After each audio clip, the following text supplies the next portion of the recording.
Hoy vamos a ver un tema que es relacionado con lo que son los pueblos y nacionalidades que existen en el Ecuador. Entonces, quiero hacerles una consulta, pues por ahí de pronto alguien sepa, alguien maneje la información y que sepa cuántos pueblos y nacionalidades existen en nuestro Ecuador. ¿Alguien sabe? ¿Alguien conoce? ¿Alguien se le ocurre?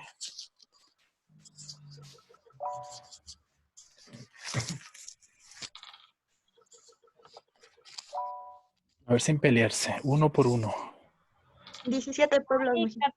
14 18 pueblos y 14 nacionalidades. nacionalidades. A ver, pónganse de acuerdo.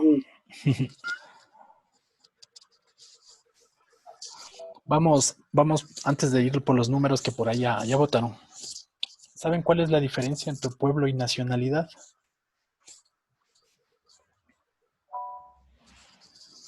¿Qué se les ocurre? Señorita Camila Silva dice, ¿qué cree que sea la diferencia o la definición en todo caso de pueblo y nacionalidad? Yo creo que un pueblo es el que tiene sus costumbres y la nacionalidad ya es como que, o sea, el ciudadano ya en sí. Ya, muy bien, muchas gracias. ¿Alguien más que se le ocurra? Listen, Dígame. A el ver, pueblo podría ser, o sea, el lugar, o sea, donde ya, nací. Y la nacionalidad, como me identifico. ya, puede ser. Ya vamos a ver. A ver, ¿quién más dijo yo? Iba a decir casi lo mismo, dicen que el pueblo es donde vivimos y la nacionalidad es lo que nos identifica. A ver, señorita Denis, ¿usted conoce de alguna nacionalidad? Sería la mía afroecuatoriana. ¿Es una nacionalidad o es un pueblo? Es una nacionalidad porque es lo que nos identifica. Sería un pueblo. A ver, ¿quién dijo sería un pueblo? Señorita Edith. Sí, un pueblo sería, por ejemplo, como los otavaleños, los guaraní, bueno, según yo. Y una nacionalidad es la identidad que tenemos como ecuatorianos, o si vivieran en Estados Unidos, estadounidenses, Ya, y así. ya. Gracias, chicos. Gracias por sus opiniones. A ver, entonces vamos por ese lado que tiene que ver con... Primero, desde el punto de vista político, el Ecuador, ustedes saben que su división es parroquias, rurales urbanas, cantón, provincia y el Ecuador, ¿no? El concepto pueblo es un concepto, digamos, más sociológico. Por ejemplo, ahí hacen referencia, por ejemplo, usted vive en, ¿qué se me ocurre? En Píllaro. Dice, es un pueblo. Desde el punto de vista político y social, no es un pueblo, es un cantón, ¿no es cierto? Que tiene sus parroquias rurales y urbanas. Entonces nosotros hemos adoptado llamar pueblo a una población pequeña, ¿ya? Pero no, ese, digamos, es un nombre coloquial que no tiene nada que ver con lo que nosotros vamos a estudiar. ¿Ya? El pueblo tiene que ver con lo que decía la señorita Camila, que habla sobre nuestras características que nos identifica tanto como la cultura, las costumbres, la alimentación, gastronomía y una forma de vida que nos caracteriza, ¿ya? Eso, el pueblo en una región determinada, que puede ser Otavalo, que puede ser Carranqui, que puede ser La Tacunga, Salcedo, etcétera, ¿no?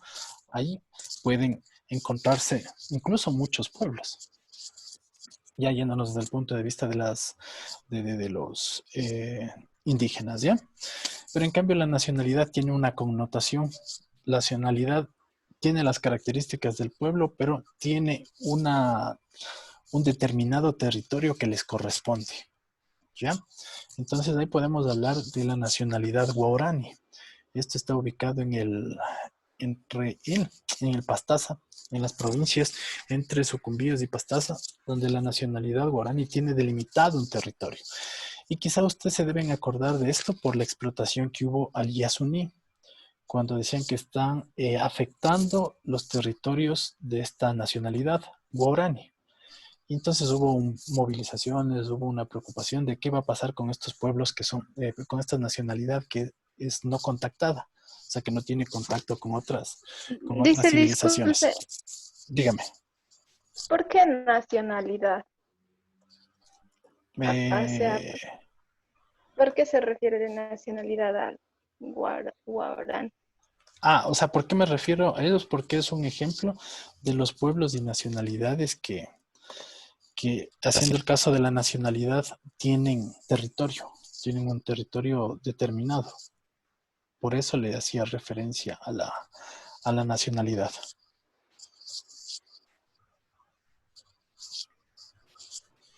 A ver, entonces digamos que esa es la diferenciación. La nacionalidad tiene un territorio determinado. Si hablamos, por ejemplo, hablamos de Cotacache. Por ejemplo, ahí tenemos el pueblo quichua, ¿no? Que sería, en este caso sería, otavaleño. Pero se comparte con la nación mestiza y con una minoría blanca, digámoslo así, si queremos entrar en más detalles. Pero en cambio, en el lado de los guaraní solo viven ellos. Entonces, por eso hace referencia a ese territorio que denota la diferenciación para hablar de pueblos y nacionalidades. Y además tienen sus características porque tienen los dos su lengua propia, ¿no? Entonces vamos a poder identificar algunos de estos elementos. Verán, les voy a presentar un gráfico. Si no se ve bien, me avisan, por favor.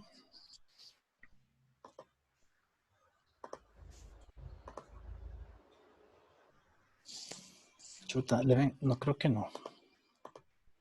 ¿Se ve? El mapa sí, Sí, pero no tan... Sí, imagínate. no se distingue, es otra cosa. De verse se ve, pero no se lee nada. Sí, le pueden hacer un poquito de zoom y sí se lee.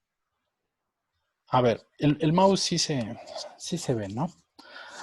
A ver, para que un poco puedan interpretar, aquí tenemos distribuidos los pueblos y nacionalidades que existen en el Ecuador. A ver, empecemos por el norte. Vamos a ver algunos pueblos en la parte de la sierra. Vamos, mejor dicho, por regiones más bien. Y de ahí sí por el norte. Si ustedes pueden identificar y que sigan el hilo, es interesante para poder hacer la actividad. Entonces, si vamos a la sierra, hay el pueblo Caranqui. ¿Dónde creen que queda Caranqui? ¿Sí han escuchado?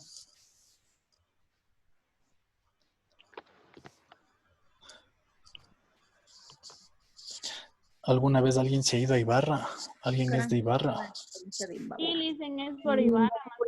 Ya, muy bien. Entonces, este pueblo se asienta en la provincia de Imbabura, al norte, no, a ver, sería al sur de la ciudad de Ibarra, principalmente.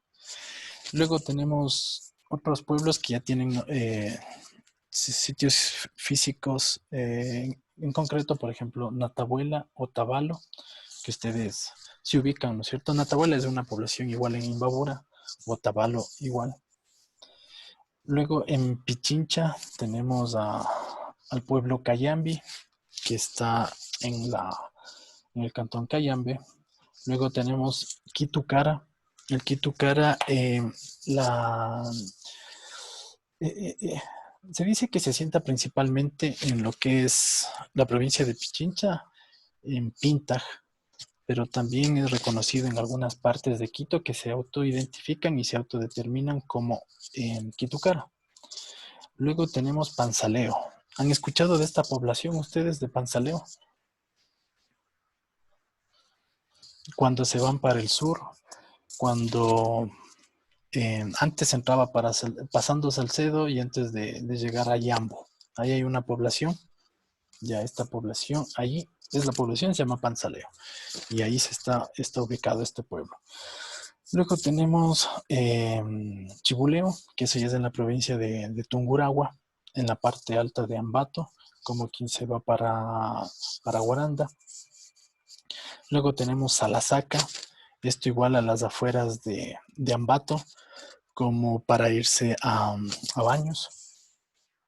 Tenemos Quizapincha, el pueblo Quizapincha, en cambio está de Ambato, viendo para el sur a mano derecha, un barrio que está cerca para dirigirse a Tocha o Ficoa.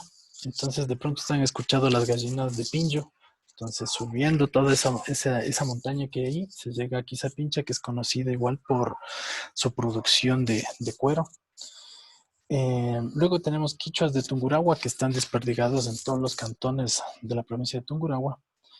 Y luego tenemos más al sur Guaranga, que vendría a ser la provincia de Bolívar, en la ciudad de Guaranda. Tenemos a los Puruás, esto más abajo, en Cañar. No, perdón, estoy confundido, en Purúa. Esto está en la provincia de Riobamba. Los pueblos representativos, Colta, Guamote, la propia Riobamba, donde habitan los Puruás. Y más abajo, ya como les decía, en el Cañar, los Cañaris. Y en la provincia de Loja tenemos a los Saraguro. Y ahora vamos para la costa. En la parte norte, entre Esmeraldas e Imbabura, tenemos a los Aguá y a los Chachis. También tenemos a los Epera. Y yendo a Santo Domingo de los Sáchilas, tenemos al pueblo Sáchila. Y en lo que serían las provincias de Manabí y Guayas, lo que sería el pueblo Manta, Huancavilca, Puná. Ya, si vamos al... Ahí, denme un segundito.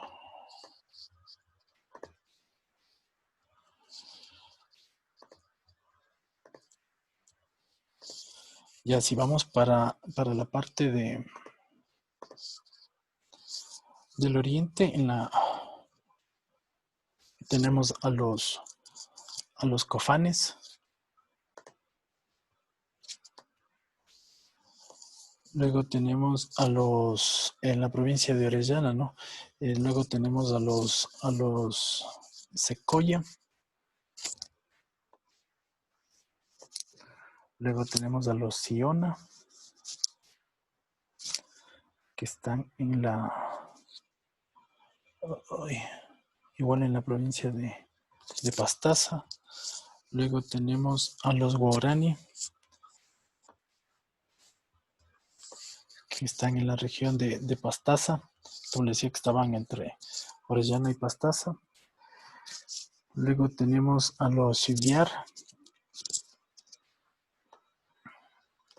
que están en Morona, Santiago. Luego tenemos al pueblo Zápara. El pueblo Zápara tiene una característica en Morona, Santiago, que está desaparecido, y lo que han hecho en estas últimas décadas es recobrar el idioma, con 200 personas que han logrado recuperar la tradición oral y recuperar también parte de su historia. Y luego tenemos los Ashuar, que están en la provincia del Napo. Luego tenemos a los Shuar. ¿Recuerdan alguna característica de los Shuar? ¿Alguien que de pronto haya escuchado? Tienen algo característico a nivel mundial.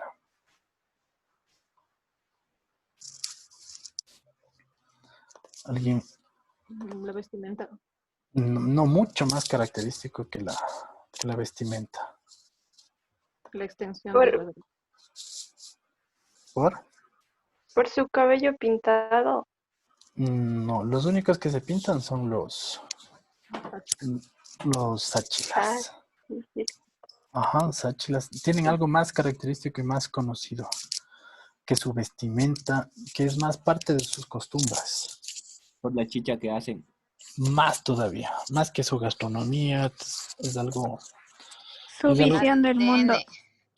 No, Mucho más, son mucho más conocidos que eso. Muchas de lo que han elaborado están en el Museo Smithsoniano en Estados Unidos, aunque han salido en, aunque usted no lo La crea. ayahuasca no es más. La ayahuasca, tampoco es por la ayahuasca. A ver, Reducción de cabeza. eso. De cabeza. Muy bien, es por la reducción de cabezas, ¿no? Entonces, ¿qué pasaba con el pueblo Shuar? Lo que habla la creencia es de que cuando había algún combate y dentro de esos dos combates uno de los guerreros ganaba, el ritual era que le corta la cabeza y mediante unos procesos que ellos conocían, le reducían a la cabeza. Y cosas características era que les cosían la boca y les cosían los ojos para que no salga el espíritu del guerrero. Y entonces eso le ponían ahí en la casa para que vean que ellos son los que ganaron y sea digamos, como su protección.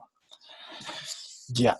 Y luego finalmente tenemos a los quichuas de la Amazonía, que principalmente están asentados por esta zona del Napo, en las estribaciones de la cordillera occidental. Ya. Entonces, y lo que nos falta respecto al tema de afroecuatorianos que están, digamos, que están habitando algunas zonas, ¿no? Características en Imbabura, en el Valle del Chota, en la provincia de Esmeraldas, en algunas partes de Guayas y al norte de Pichincha igual, y pues poblando todo el territorio ecuatoriano. ¿Ya? Entonces, como ustedes ven, tenemos una gran variedad entre pueblos y nacionalidades, de los cuales muchos conservan tradiciones, vestimentas y el idioma. Hay otros, en cambio, que están en ese proceso de aculturización o occidentalización que un poco se pierde esta riqueza cultural. Por ejemplo, yo les doy un ejemplo del pueblo principalmente conocido como Panzaleo. Quizá ustedes ubican San Roque, se ubican toda la San Roque. San Roque y sus alrededores está poblado mucho por indígenas del pueblo Panzaleo. ¿Y qué es lo que pasa? Si ustedes se han dado cuenta, principalmente indígenas de la provincia de Cotopaxi, cuando llegan en pareja, la mujer todavía conserva sus costumbres. Son un poco zapatos de taco ancho, de la falda, unos sacos colores característicos, pero lo que llama más atención podría ser es su sombrero con una pluma que parece que es de pavo, ¿no? Ya. Pero en cambio, si ustedes ven a las parejas, a los hombres, ellos ya no se visten tradicionalmente. Ellos ya son jeans, zapatillas y alguna chompa. Es como que las mujeres son las que mantienen un poco su costumbre. Y eso pasa en la gran mayoría de la población indígena. Y las mujeres son como más arraigadas a sus costumbres, en cambio el hombre es como que ya quiere verse occidental, ya quiere verse ciudadano, por decirlo de una manera de esa forma, y trata de perder todo su identidad. Entonces, como ustedes pueden ver así a breves rasgos, y que luego ustedes van a hacer una actividad interesante, no para hoy, sino para la próxima semana, que tiene que ver con investigar la vestimenta y las costumbres de estos pueblos y nacionalidades. Entonces, a ver dónde estamos.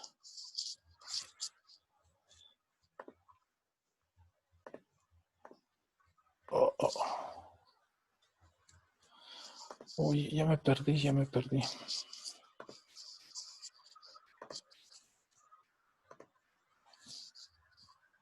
Entonces, les voy a mencionar cuáles son las lenguas que se hablan en cada uno de estas nacionalidades y pueblos. Entonces, por favor, tomarán nota. O les va a ser más fácil para que vayan copiando y no me pregunten cómo se escribe porque, claro, no es tan fácil.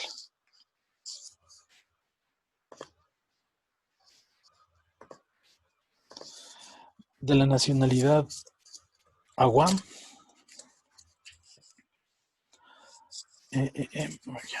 Chuta. El autocorrector aquí.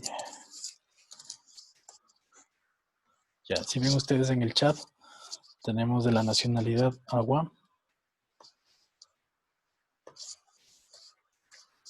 Es el aguapizza. Primero está nacionalidad y pueblo y luego el idioma. Luego tenemos de la nacionalidad Sáchila, al Zafiki.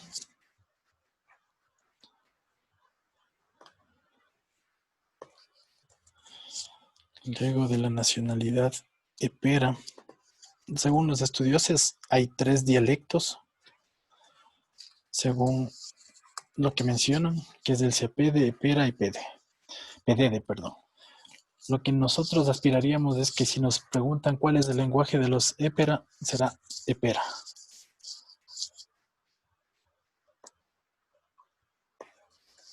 Profe, una consulta. Dígame. Es que yo tengo el idioma de Épera, Siapede. Puede ser uno de los, como yo le decía, si usted ve en el chat, yo mencioné que hay 3 dialectos, que era el Siapede, el Epera y el Pedede. Pero yo les decía que si es que digamos, una pregunta sería ¿cuál es el idioma que hablan los de Epera? Vamos a quedarnos con el Epera, que es el más conocido. ¿Ya? Eso es. Ya, entonces en otra nacionalidad tenemos a los chachis, que es el chapalá. Y en la parte andina y que se habla en todo el pueblo ecuatoriano primero es el pueblo quichua y obviamente el idioma es el quichua. Eso sí tengan presente cómo se escribe quichua, ¿no? K-I-C-H-W-A, que es pariente del quechua que se habla en Perú. Es pariente, digo, porque es una misma raíz idiomática, pero es diferentes las palabras y la pronunciación. Es W porque no había la U, no existe la U para el pueblo quichua, entonces por eso hay que hacer una construcción gramatical de esa forma. Vamos para el lado de la Amazonía. Ahí en cambio el shuar. Algunos de ustedes van a encontrar como shuar, pero otros también lo dicen shuar chicham. ¿Ya? Recuerden una cosa, ¿no? En estas palabras, mejor dicho, en los idiomas que les menciono, no aplican las reglas ortográficas, ¿no? Que aquí va con tilde, que son graves. El único que sí es grave es el quichua. Como tal, todas las palabras quichua son graves, pero de ahí el resto no. Ahí me estoy comiendo también algunos apóstrofes, algunas cositas que hacen la diferenciación, pero les he puesto ahí para poder ponerle rápidamente. Luego tenemos el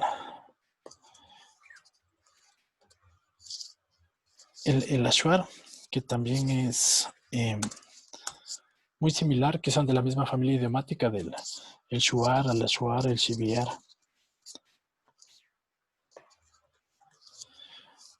Luego tanto de secoyas y sionas, el lenguaje del Paicocá.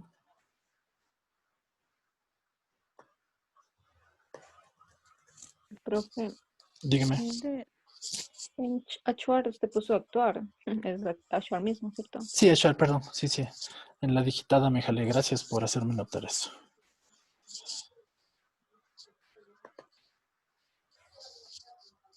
En el Cofán tenemos no sé si pronuncia bien, pero es el Ainge.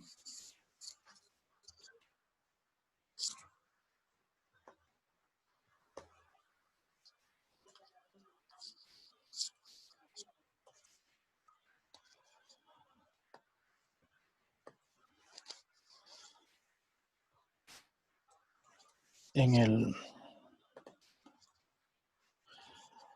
guaraní es el guau. Normalmente la gente le dice guau, pero le escriben también guau tedeo, grau tedeo.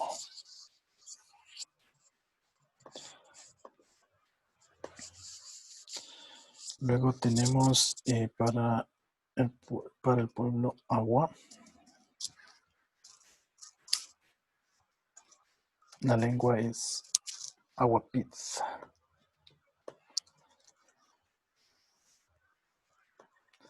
De los Andoa, el Xiviar Chicam.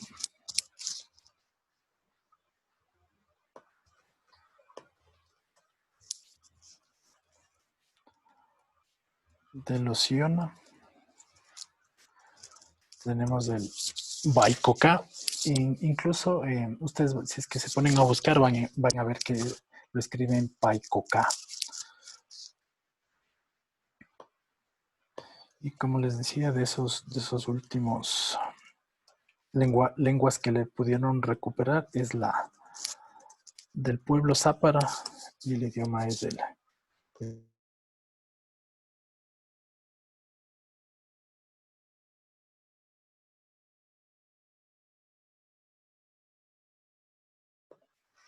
Bueno, aquí les quiero comentar algo interesante que a mí me llama mucho la atención de lo que estábamos hablando, es el tema del pueblo guaraní. ¿Se han escuchado algo de los guaraní ustedes?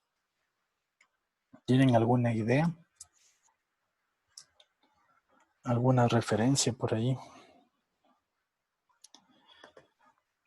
Son jíbaros. No, los jíbaros son conocidos los achuar, que viven en Morona, Santiago y Pastaza. Esos son conocidos como jíbaros. A los guaraní se les conocía como los aucas, que la traducción de auca quiere decir salvaje, ¿ya? Y verán, ¿por qué me gusta esta historia y que me parece interesante, digámoslo así? A ver, los guaraní son los pueblos no contactados, que han hecho todo lo posible por internarse en la selva y no tener contacto con nada del mundo civilizado. ¿Qué pasa?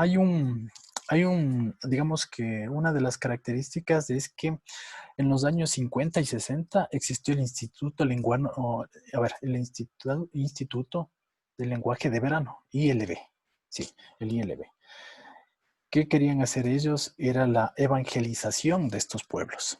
¿Qué significa la evangelización? Convertirles al cristianismo a estos pueblos. ¿Cómo hacían ellos? Llegaban a la Amazonía, les ofrecían cosas que no había, productos, por ejemplo, el arroz, enlatados, comida, y se les acercaba. ¿Y qué es lo que hacían? Es tratar de agruparles en algunos sectores de la Amazonía. ¿Con qué fin? Con de evangelizar. Porque imagínense ustedes, en medio de la Amazonía, tratar de ir por decirlo algo, de casa en casa, que en realidad sería de choza en choza. Y muy complicado para estos personajes del ILB. Entonces, estos misioneros, llegan unos misioneros conocidos como el Monseñor Andrés Lavaca, me parece que es, y una cura Inés Añango, ¿ya? Ellos empiezan con esto de hacer un acercamiento con los pueblos guaraní, pero dentro de los guaraní hay grupos llamados como los Taromenani.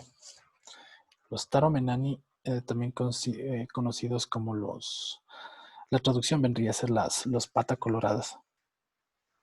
Y son un pueblo, digamos que un grupo, más bien dicho, un grupo dentro de esta nacionalidad que es más reservada, llamémoslo así. Entonces no querían ningún tipo de contacto. ¿Qué es lo que pasa? Que en estos intentos de acercamiento que hacen el Monseñor Lavaca y Inés Añango, ellos son lanceados. ¿Qué significa? Con las lanzas. Y les matan pues a estos misioneros. Entonces hay muchos reportes respecto a esta nacionalidad guaraní, que en esa época se llamaba Aucas, de que ese era su procedimiento con todos los que querían acercarse. Primero trataban de evitar de que se acerquen, pero ya cuando decidían invadir sus terrenos, sus territorios, su defensa eran las lanzas, porque ellos no conocían ni con qué fines, ni querían tener ningún contacto con nadie. Y eso sucede hasta ahora, ¿no? Entonces, ¿ustedes han visto la vestimenta de los guaraní? ¿Tienen idea? Sí, bueno, ¿Cuál es la vestimenta de los guaraní? no tienen tanta vestimenta. Digamos que no tienen tanta vestimenta, ¿no es cierto? Ajá, tienen solo unos hilitos por ahí. Sí, Me acuerdo que precisamente ese hilito se llama komi, ¿no? Entonces,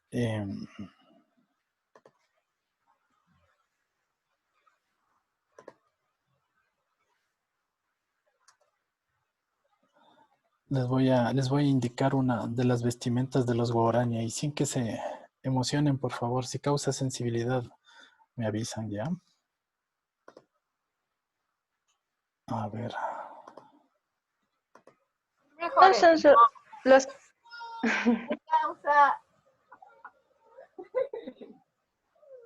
Me causó sensibilidad, va. Pero usted tiene que fijarse en otra parte. Bueno, aquí no se ve muy bien. A ver, déjeme ver. Esta foto no está tan bacán. Pero bueno, ya se van. Sí, algunas personas sí han visto. Ya saben de qué estamos hablando. Respecto a los guaraní. Profe, ¿cómo dijo que se llamaba? Comi. Comi. Así como comer. Comi.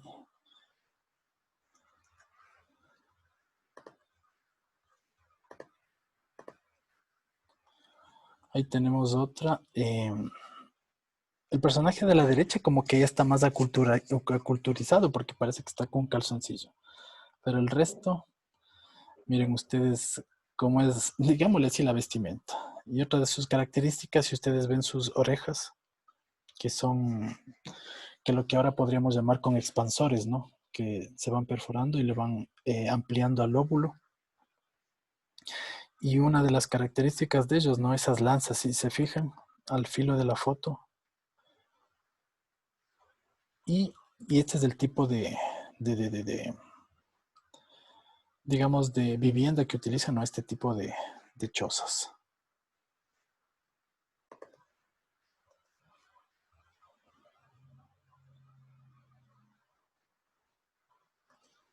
Les voy a indicar otra fotografía.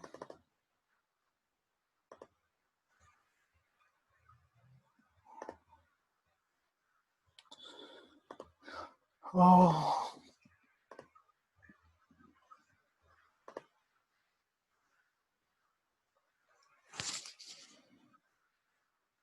Bueno, y si ustedes pueden ver en el caso de las mujeres es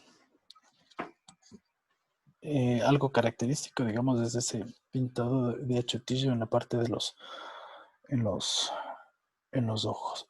Mejor dicho, más que en los ojos, en la parte del rostro que a la altura de los ojos. Verán, estoy buscando porque debo tener yo por aquí, sino que ayer cerré la máquina y no sé dónde se me movió el archivo. Respecto al... Dígame. Una duda. ¿Es verdad que comen humano? No, ninguno de estos... Bueno, y bien que me menciona esto, ¿no? Ninguno de estas poblaciones eran carnívoros, pero ¿qué pasaba? Y justo eso mismo que estoy buscando para que ustedes puedan... a ver, el nombre de la vivienda no es choza, ¿no? O sea, nosotros conocemos como choza, pero se denomina onca. Oh, no encuentro mi super diapositivas, no sé dónde las puse.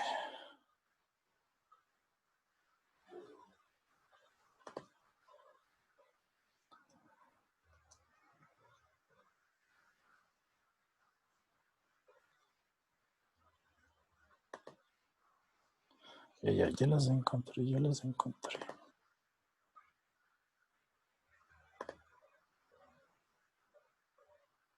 Ya, entonces, respecto a este tema que usted decía, se creía que eran carnívoros. ¿Por qué? Porque parte de su alimentación eran primates. ¿Qué tipo de primates? Monos capuchinos, el mono araña. Entonces, el mono araña en el momento de ser asado, imagínense en cuál es su estructura, cómo se vería, ¿no? Un primate asado. Más o menos sería como una persona quemada, ¿no es cierto? Entonces, eso es lo que contribuyó para que se genere esta creencia de respecto a que los guaraní principalmente eran carnívoros.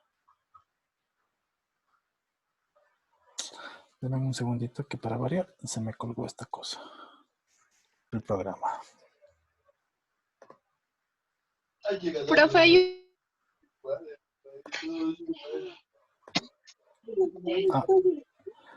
A ver, dígame.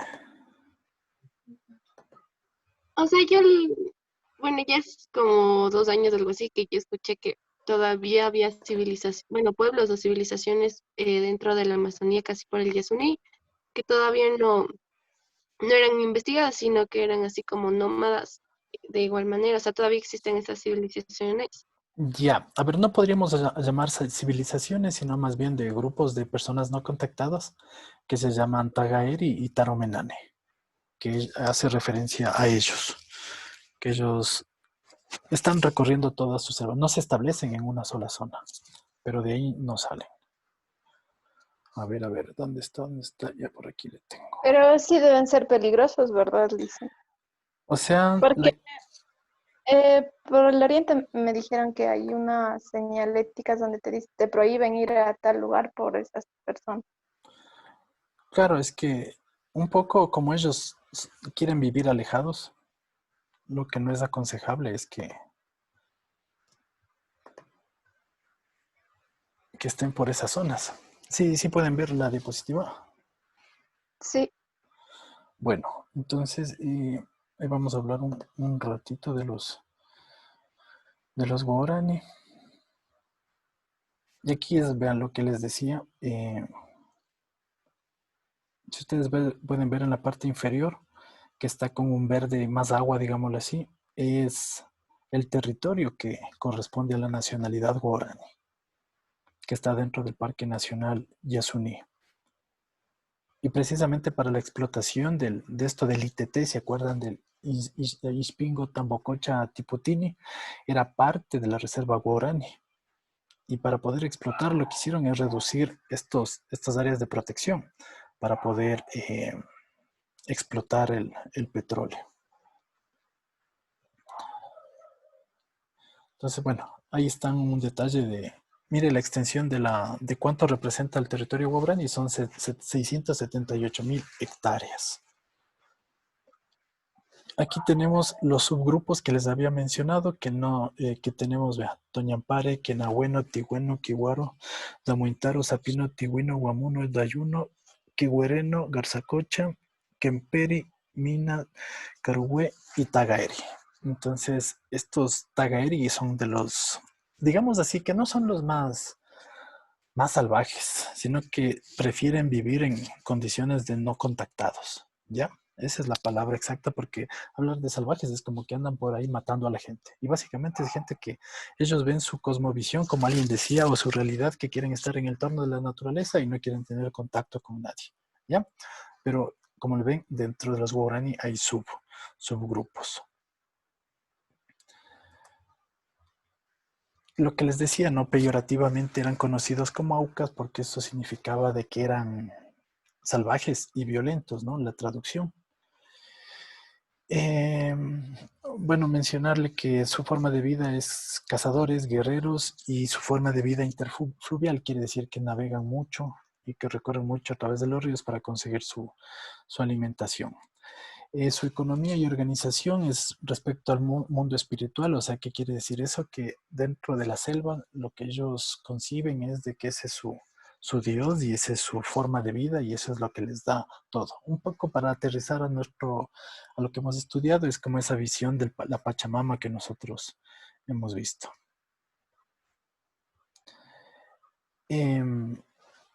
Dentro de la organización, o sea, no hay personas que concentran el poder, o sea, ahí no existe el que es el líder, ni el jefe, ni nada, sino hay unas relaciones horizontales. Y pues hay cuestiones, digamos, de jefaturas, ¿no? Que hablan sobre una limitada autoridad del hombre sobre la mujer y el adulto sobre el niño. O sea, no necesariamente es como nuestra visión que el hombre manda todo y que el mayor les manda a todos, sino que trata de que sea una visión horizontal, mejor dicho, una organización horizontal. Y principalmente ahí las autoridades, o quien podría ser, se podría hablar de un matriarcado, ¿no? De que son el eje principal de la toma de decisiones, pero que no está especificado solo para ellos. Entonces aquí hay algo interesante que ustedes van a ver unos nuevos términos que habla sobre la poligamia. Esta poligamia, si ustedes han escuchado, es de esa posibilidad de andar con varias parejas, ¿no es cierto? Y la poliandria, o sea, varias parejas de parte del hombre con varias mujeres. Pero también hay la poliandria de que una mujer con varios hombres. Entonces se da esta posibilidad. No es que son el parentesco de una, como nosotros concebimos, monógama las parejas, ¿no? Lo que les decía, miren, su nombre es de la choza o de la casa tradicional que llamaríamos es onca y que tiene una característica que es chozas familiares o una casa familiar donde pueden pernoctar o vivir de 10 a 15 personas en la misma familia.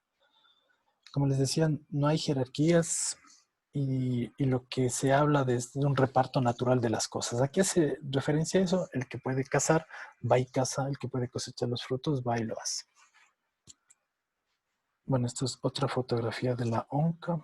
¿Por qué son las casas así? Nos contaban que, como alguien nos mencionó por aquí, que son nómadas que no se establecen en un solo sitio. ¿Por qué? Ustedes saben que el suelo amazónico no es tan rico. O sea, ¿qué quiere decir? Que no es posible cultivar y sembrar muchos productos. Entonces se desgasta muy rápido el suelo y lo que hacen es aprovechar los recursos que hay en una zona y luego se movilizan a otra para así ir aprovechando en mejores condiciones del suelo y no desgastarlo del todo. Esta es una forma de su cacería a través de esta cerbatana. En estos cuencos que ustedes ven acá al lado izquierdo es donde van digamos así, las flechas, por decirlo un nombre, y va un veneno.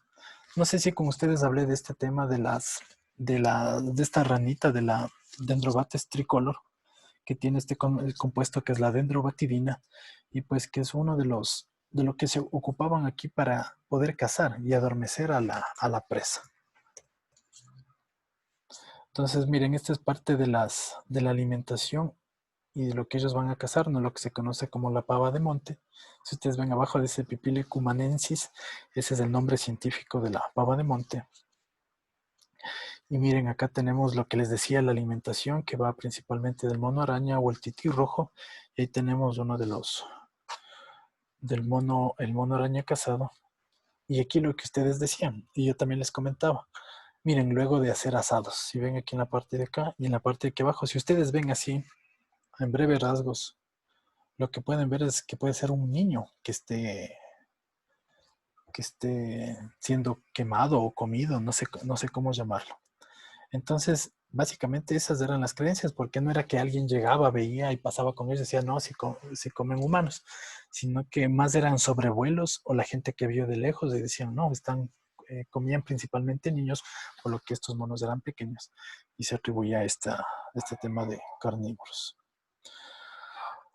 También parte de su alimentación el pecarí, el tapir, y miren cómo escalan, o digamos, no más que escalar, cómo suben a los árboles, ¿no? A través de estas lianas amarradas en los pies y que les permite subir. Este es una fotografía, una de las pocas fotografías que se les hace a los niños, a los tagairi, a lo que les llamaba como los pata colorada. Y aquí está parte de ese relato que les mencionaba. que tenemos aquí perdón, era Alejandro, no era Andrés, Alejandro Lavaca y Inés Arango, que fueron los que visitaron hace muchos años esta zona. Y hay algo contradictorio, ellos se dedicaron a la defensa del no contacto de estos pueblos, pero su defensa también era a través de la evangelización, que se conviertan al cristianismo. Entonces aquí van a ver unas fotos medias complejas. En la parte superior van a ver a la madre, aquí al padre, y la foto de la derecha es donde encontraron los cadáveres. Y si ustedes ven, todas esos huequitos que acompañan al cuerpo son las lanzas cómo encontraron los cuerpos lanceados, mejor dicho. O sea, tengan una idea que ahí están sacadas las lanzas. Entonces, ese relato es el que también les dio una fama, no sé cómo llamarlo, interesante o mística alrededor del tema de los Guarani. Preguntas, chicas.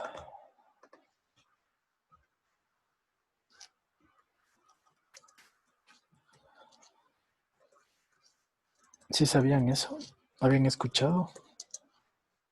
No, ¿Por qué los mataron? Aparentemente que el tema de por qué les habían matado es porque su intención era, como ustedes ven, había grupos, ¿no? De los Guarani. Y había grupos donde hicieron contacto, pero no habían hecho contacto con los Tagaeri, que digamos que son el grupo dentro de los Guarani que rechazan este contacto con el mundo occidental. Y al parecer ellos quisieron llegar a ese grupo y pues los Tagaeri no estuvieron tan de acuerdo, porque cuando le pasa eso, o sea, ellos llegan, son recibidos, el helicóptero donde se toma esa foto, o sea, se muestra que contactan y todo eso, pero el rato que van a verles en la tarde ya les encuentran así. Algunos mencionan de que les decían que ya no les habían permitido de que vayan y ellos insistían en ir a esa zona, a tener contacto con ellos. Y pues estos manes al parecer no les pareció y pasó este tema. ¿Se les podría considerar justicia indígena o cómo sería la justicia de hechos?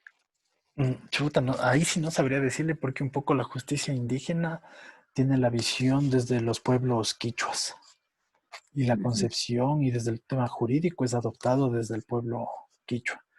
En el tema guarani, no sé, en realidad no se habla. Yo de lo que he leído, por ahí tengo un par de libros de esta nacionalidad, pero nunca he podido leer o he sabido de que se pueda entender como una justicia indígena, ¿no? ¿Qué más? ¿Alguna pregunta? Dicen todos estos pueblos utilizan la misma vestimenta. ¿De los guarani estamos hablando? ¿O de qué? ¿O de los pueblos? No sea solo se pintan así, la mayoría de los grupos de allá del oriente. Me imagino que por el calor no ocupan mucha vestimenta, pero hay unos, los que nos indicó estaban prácticamente desnudos. Ya, precisamente esto es exclusivo de los guarani. Eso sí, no se pierda. Es de los guarani. Y dependiendo por ejemplo, los shuar, normalmente shuar, shiviar y ashuar, como que la vestimenta es parecida, que es una especie de tela azul larga, amarrado a un cinto y que diferencia por la corona de plumas. Entonces, solo son ellos, solo los guarani andan de esa forma. Ya. A ver, algo que me parece que puede causar un poco de duda es el tema de pueblo y nacionalidad. Hay una pregunta respecto a que la nacionalidad en general es ecuatoriana, ¿no? O sea, todos somos ecuatorianos, eso sí está muy claro. Pero tengan en presente esto. La nacionalidad ecuatoriana, ¿desde cuándo aparece? Desde que nacemos y nos inscriben. Bueno, la pregunta no fue desde desde la cuándo. época de la República. Ya, eso. Desde que nos independizamos. Exacto. Claro, no dije desde cuándo nacemos ecuatorianos, dije desde cuándo nace la nacionalidad ecuatoriana. Y obviamente es bastante tarde, ¿no? Si es que vemos a la historia en todo su proceso. Tiene que ver con... No es cuando nos separamos de la Gran Colombia. Exacto. Entonces, eso es 1830, ¿no es cierto? A partir de 1830, recién nace el Estado, el Ecuador como tal. Y a partir de ahí nacemos, digamos, los ecuatorianos. Previo a eso, no sé cuál serían, si gran colombinos, si la Real Audiencia de Quito, no sé cómo sería nuestra nacionalidad, pero como éramos parte de España, seguramente éramos españoles de alguna forma, ¿no? No me sé bien esa parte de la historia. Pero bueno, bien que me pregunta para indagar más que cuál era nuestro gentilicio es, ¿no? Gentilicio es cuando, por decir cuál es nuestra nacionalidad. Bueno, entonces, ¿qué pasa con estos pueblos y nacionalidades? Estos son mucho anteriores de años y de siglos, antes propiamente de la llegada de los españoles. Y entonces ya existen todos estos grupos. Y entonces es por eso que la nacionalidad como tal es ecuatoriana, así toditos.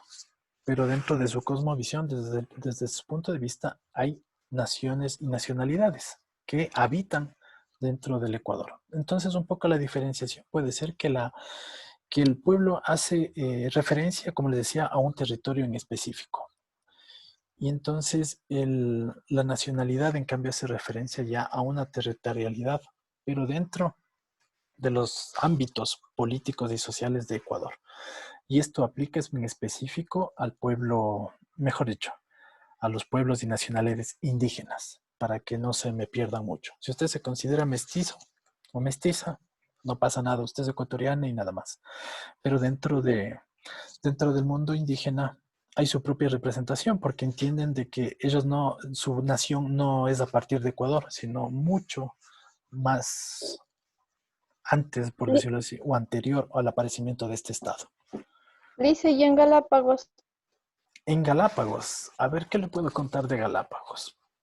Si es que hablamos de temas indígenas, la presencia ahí es Salasaca. ¿Por qué Salasaca? No sé, no sé cómo sería, pero supongo yo. Ustedes van a encontrar un solo apellido ahí. Híjole, y se me fue el apellido. Yo tengo una amiga ahí. Solo me acuerdo el nombre, Luciana. Pero es el único apellido que existe en Galápagos. A ver, el alcalde de Isabela. Ese es el apellido. Denme un segundito, déjenme googlear.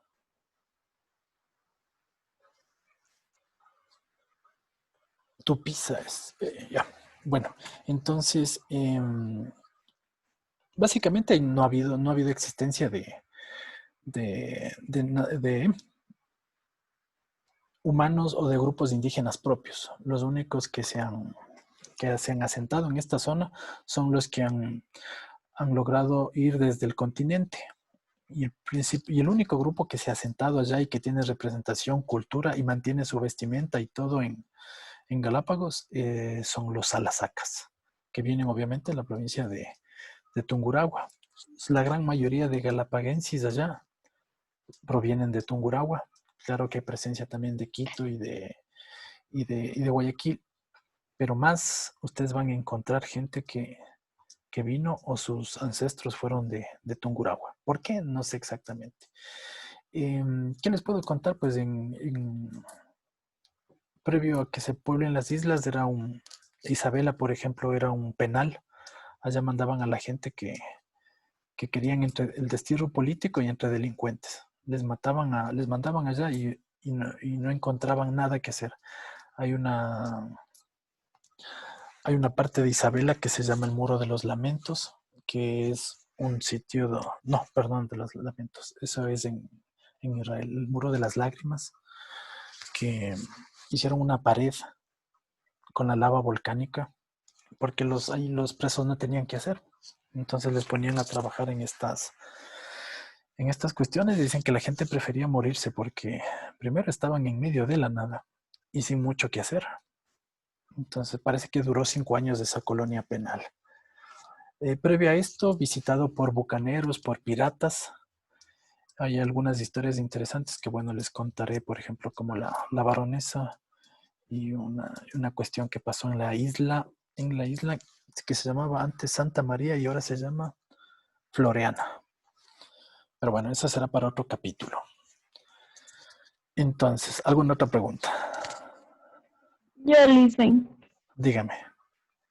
Lisen, no se dice ecuatoriano, vendría siendo de nacionalidad. Sí, A ver. ya, pero y lo que sería, por ejemplo, quiteños, cuencanos, ¿qué vendría siendo? Como identidad o no sé. Ah, ya, claro. Verán, no se pierdan, porque en pueblos y nacionalidades estamos hablando desde el punto de vista de la cosmovisión indígena, ¿no es cierto? Desde cómo se identifica. Estamos haciendo un estudio de los grupos, tanto indígenas, tanto como grupos ancestrales que han poblado este país. Entonces, si usted quiere hacerse referencia, por ejemplo, a la ciudad como quiteño, claro, esa es su identidad. Usted nació por decir en Manta, pero juró aquí la bandera en Quito, entonces usted se siente quiteña o al revés, ¿no? Entonces una identidad. ¿Cuál es su identidad? Que se siente representado con las culturas, valores, tradiciones y cosas que se desarrollan en Quito, ¿ya? Pero obviamente si usted se siente mestiza, todo lo que estamos hablando de pueblos y nacionalidades no le aplica porque usted no se identifica con ninguno de estos pueblos y nacionalidades. Así que ahí no, digamos, no pasa nada o no hay problema. Pero sí tiene mucho que ver con la identidad, con lo que uno se representa, con lo que uno quiere ser. ¿Qué más? Más preguntas.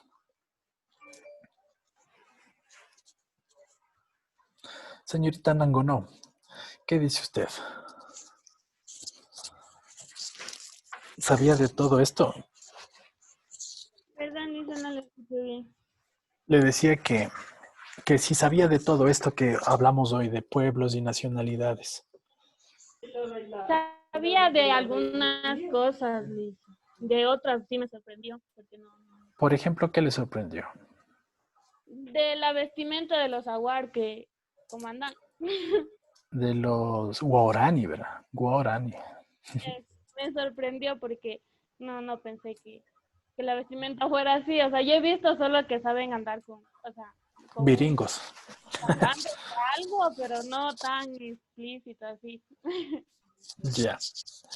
Claro, o sea... Ay, bueno, básicamente hay muchas Dicen, cosas. ¿usted tal vez conoce Dígame. el procedimiento que hacían para reducir las cabezas? A ver, lo que decía Denise, ¿no? Hay muchas cosas que desconocemos en el Ecuador, que han estado por años, que hay información, pero miren cómo es la educación, ¿no? Que nos reducen a ver esa visión, digamos, solo de nuestra visión mestiza y de lo que ha pasado aquí en la ciudad, y que desconocemos de lo que pasa fuera de nuestras fronteras, ¿no? Y que es parte de la historia de la sociedad y que es importante saber y en algunos casos sostener como parte de nuestras tradiciones, riquezas y cosas por el estilo. Imagínense en los extranjeros. Reciente salió una publicación había venido no sé si era astronauta o quién era, pero el tipo había venido cuando recién entró a la universidad y había tomado fotos desde un helicóptero hacia los Guarani, tomó fotos y se fue. Y luego de 20 y tantos años publicaron esas fotografías. Yo a ver si busco y les paso.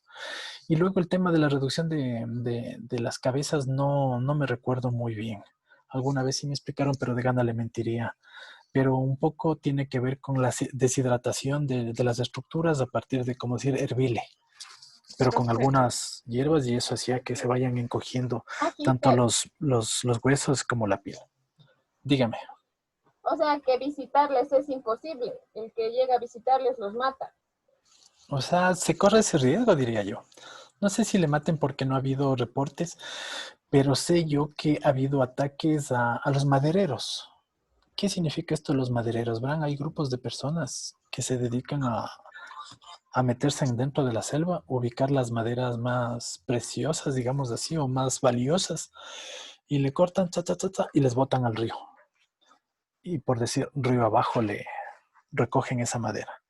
Y he escuchado de que ha habido como enfrentamientos con estos grupos porque básicamente entran a donde ustedes vieron el mapa, que es una reserva, que es un sitio, digamos, es como que más o menos en su visión se entraran a su casa a robarse las plantitas o cosas suyas más que plantitas. Entonces esa es la visión de los guaraní, porque ellos entienden su casa no a su choza, no a su onca, sino al todo el territorio por donde ellos pueden moverse. Entonces, ahí he escuchado que ha habido enfrentamientos, pero específicamente con ellos. Por ejemplo, mi papá trabajó como 10 años en el Oriente en una petrolera. Entonces, él alguna vez de lo que yo también le hice la pregunta si se había encontrado, él decía que andaban como de orilla a orilla. ¿Qué quiere decir eso? En los ríos, por ejemplo, en el Cononaco, que si ustedes se fijaron. Entonces, mi papá con la petrolera andaba de este lado y los guaraní andaban por ahí. Pero no pasaba nada, o sea, se veían y todo y es como que no se paraban bola mientras no iban para digamos, por donde ellos caminan. Ajá, no es que les veían y salían desesperados a matar a la gente, tampoco es eso, no. A ver, preguntas. Pero ahora ya se les puede visitar. Verán, como les No. expliqué, hay algunos grupos, ¿no? Entonces, hay dentro de esos grupos de los guaraní, hay gente que ya está occidentalizada, grupos, hay una confederación de guaraníes, hay gente que viene para acá y es como, digamos, como cualquier grupo indígena o cualquier, ¿cómo llamarlo? Que se ha acostumbrado a la cultura de acá, ¿ya? Pero que mantiene sus tradiciones y toda la cuestión. Pero no son propiamente los Tagaeri, ¿no? Sino son los otros grupos que por ahí les mencioné, ¿se acuerdan los nombres? Que eran Toñampare, Kenahueno, Tigüeno, Kiwaro, Damuintaro, eso. Son de esos grupos, pero son guaraní, igual son guaraní. Solo los Tagaeri y Taromenane son los que no quieren saber nada de nada. Ajá, entonces, de lo que me acuerdo en el Coca, había un centro cultural donde se podía ver un poco de la cultura de los guaraní. Entonces, si van una vez al Coca, vayan para el lado del muelle. Ajá, y por ahí había un centro cultural. Y salen muchas poblaciones, ¿no? Ustedes van ahí, comen ¿cómo se llama esto? Ese gusano, se me fue el nombre, el chontacuro. Ahí tienen la posibilidad de comer el maito y algunos platos propios del Oriente. ¿Qué más? Más dudas. Profe, Dígame. yo quiero aportar en la duda que tiene mi compañero ¿Quiere ponerme más dudas?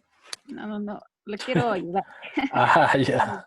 Mi compañero que tenía la duda de las cabezas de Reducción, ya. Ajá.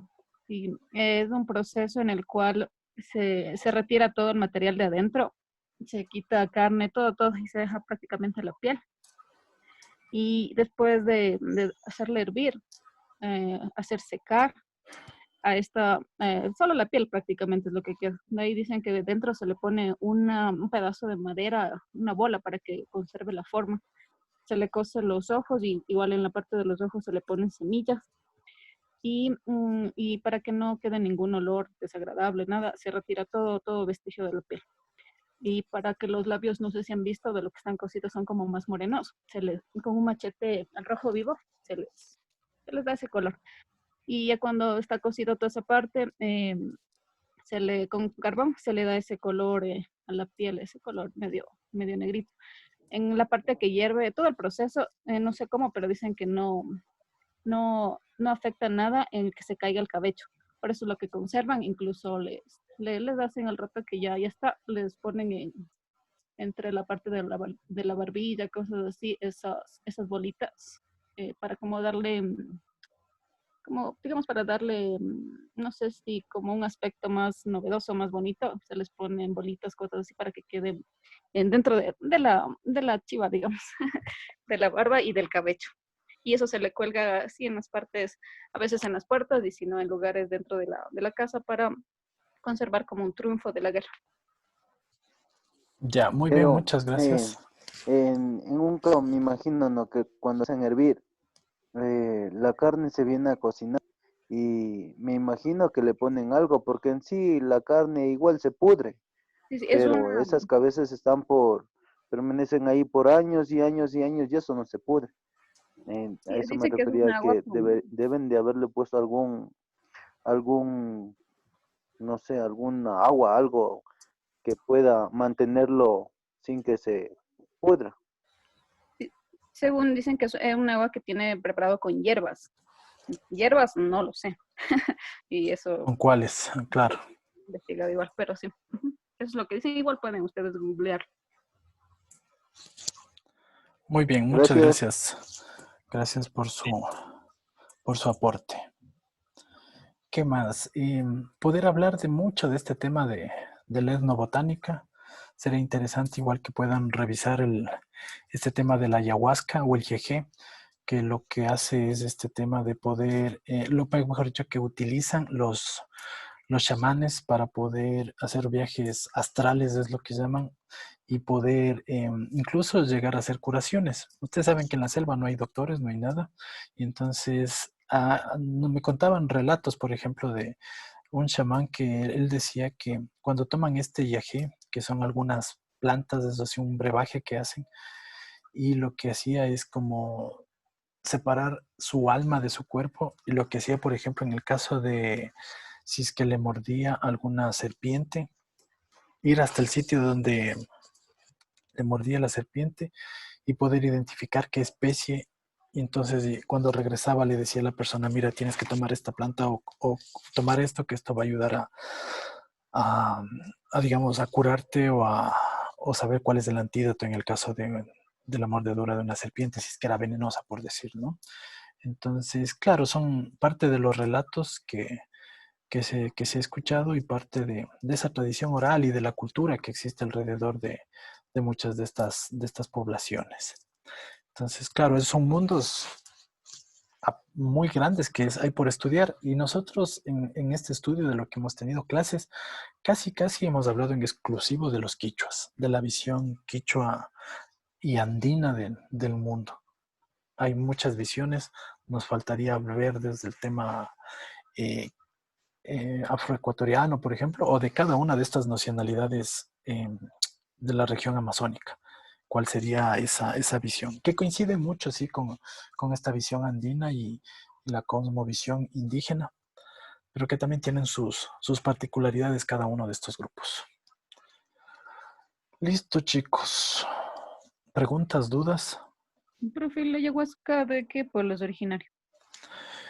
No sabría decirle en concreto de qué pueblo, porque verá, yo probé una vez ayahuasca así hace como unos 15 años, creo, pero esto fue en quichuas de la Amazonía, en una reserva que se llamaba Ricancie. Digo llamaba porque parece que ya no existe, pero he escuchado de estos relatos en Shuar y Ashuar que ocupan la ayahuasca.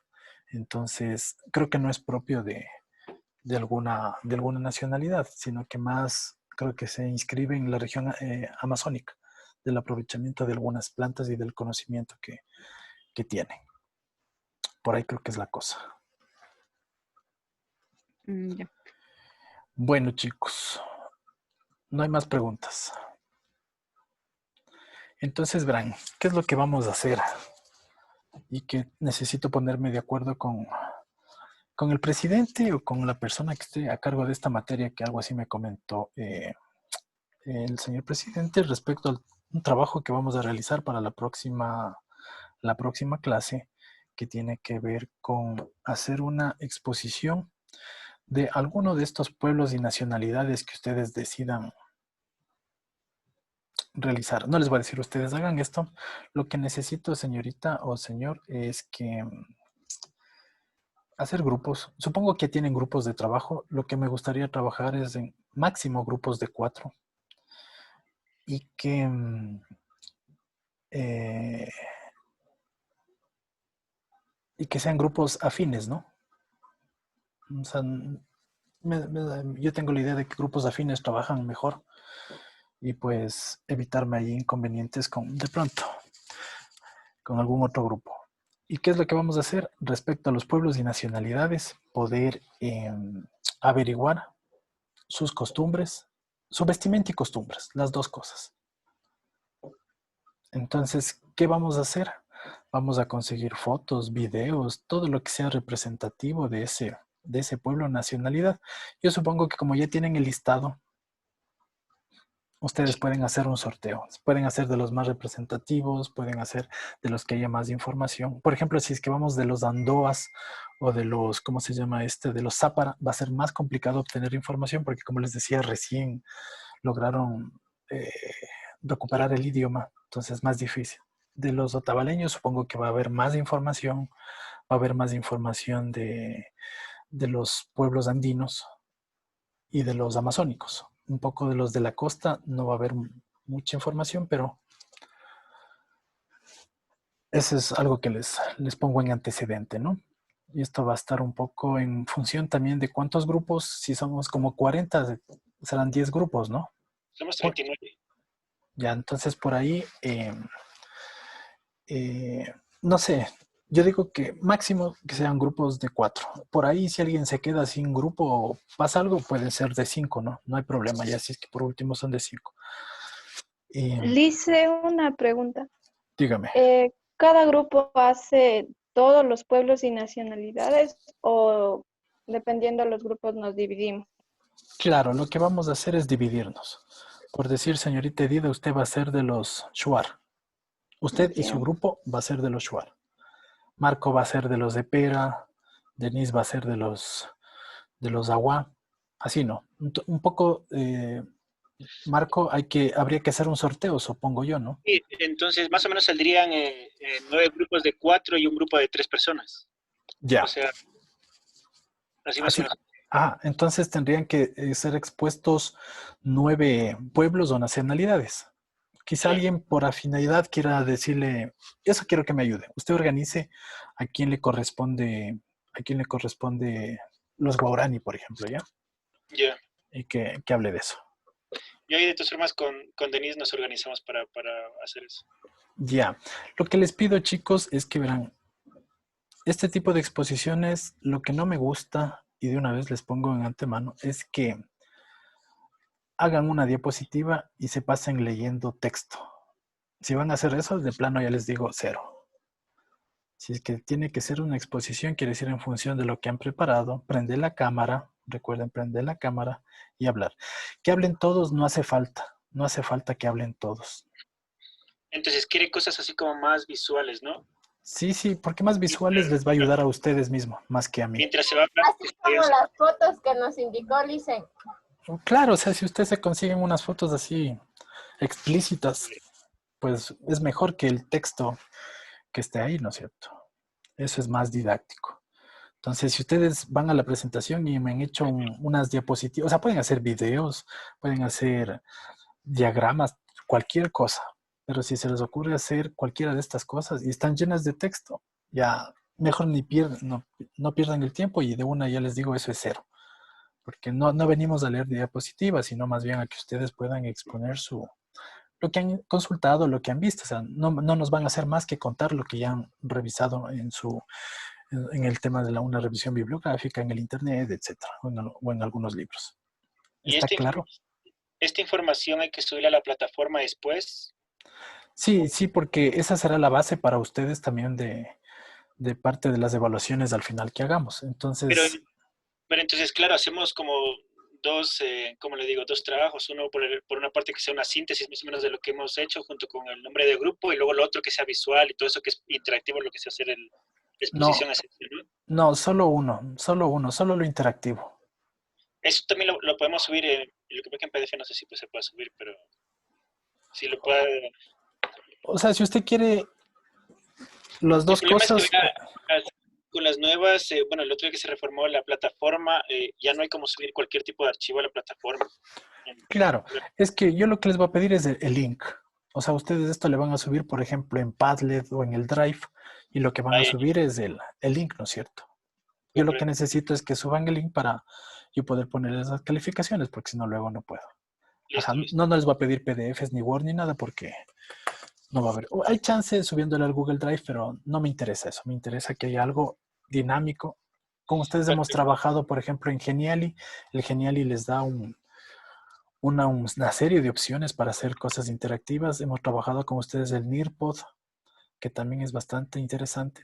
Ustedes tienen la libertad de hacer en cualquiera de estas plataformas. Les digo, el Geniali me parece el mejor, pero si ustedes encuentran algo mucho mejor, el Powtoon o lo que sea, hagan ahí, ¿no? No quiero que ese sea un impedimento, sino que lo que quiero es que hagan más visual, más interactivo.